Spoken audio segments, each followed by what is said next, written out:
আসসালামু আলাইকুম, কেমন আছেন সবাই? আবারও নতুন আরেকটা রেসিপি নিয়ে হাজির হয়ে গেলাম। বর্ষার মৌসুম চলে এসেছে। আর ইলিশ মাছ খাবো না সেটা কি হয় কখনো? আজকে আপনাদের জন্য নিয়ে এলাম সরিষা ইলিশের রেসিপি।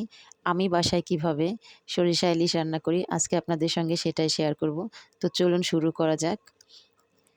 সরিষা ইলিশ রান্না করার জন্য এখানে আমি ইলিশ মাছ নিয়ে নিয়েছি।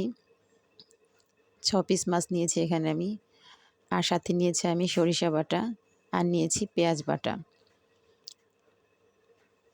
আমার ভিডিওটা দেখে যদি আপনাদের ভালো লাগে অবশ্যই চ্যানেলটিকে সাবস্ক্রাইব করে রাখবেন আর লাইক কমেন্টস করতে ভুলবেন না।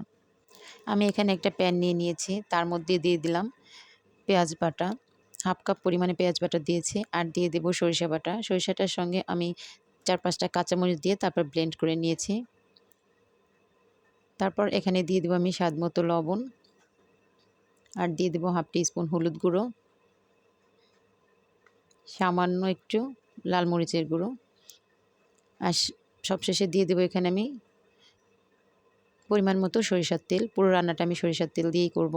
এখন আমি হাত দিয়ে সুন্দরভাবে মাখিয়ে নেব।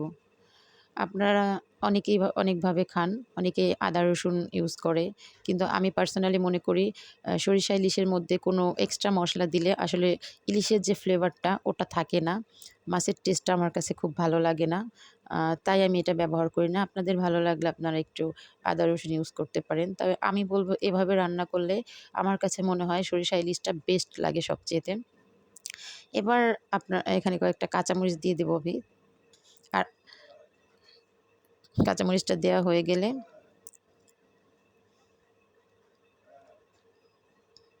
দেখুন কালারটা কত সুন্দর হয়েছে। এভাবে বাসায় রান্না করে দেখবেন, সরিষা ইলিশটা অনেক অনেক মজা হয়।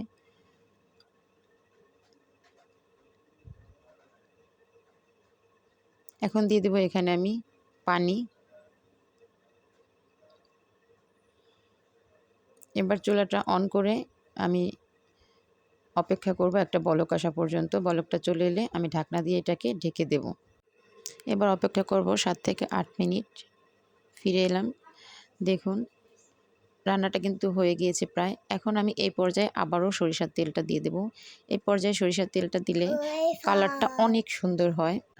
আর সেই সাথে মাছের মধ্যে যে একটা ঝাঁঝালো ফ্লেভার ওটাও সুন্দর থাকে। এবার ৫ মিনিট পর আবার আমি ঢাকাটা খুলে দেখব। আমার রান্নাটা অলমোস্ট এই পর্যায়ে হয়ে গিয়েছে। আমি আপনাদেরকে একটু তুলে দেখাচ্ছি কাছ থেকে। মাছটা কিন্তু সুন্দর কুক হয়ে গিয়েছে।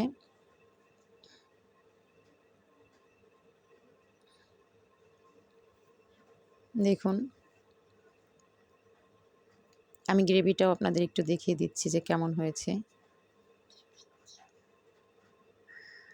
এখন আমি চুলাটা অফ করে আপনাদেরকে সার্ভ করে দেখাচ্ছি।